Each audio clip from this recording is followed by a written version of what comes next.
Несколько сотен рабочих мест будет создано в воинских частях поселка Тикси в Якутии. Об этом сообщил глава республики Эйсен Николаев в ходе рабочей командировки в Булунский район.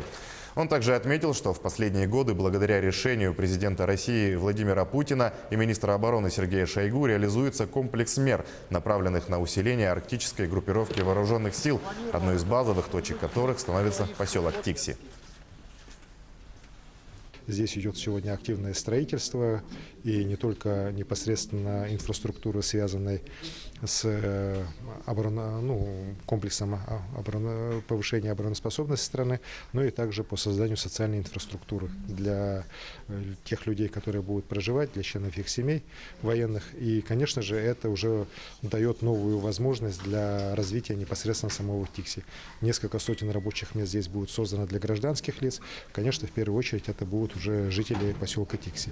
Поэтому я считаю, что как раз вот возвращение вооруженных сил России в Тикси – это та возможность, которая позволит Тикси в последующие годы уверенно смотреть в будущее.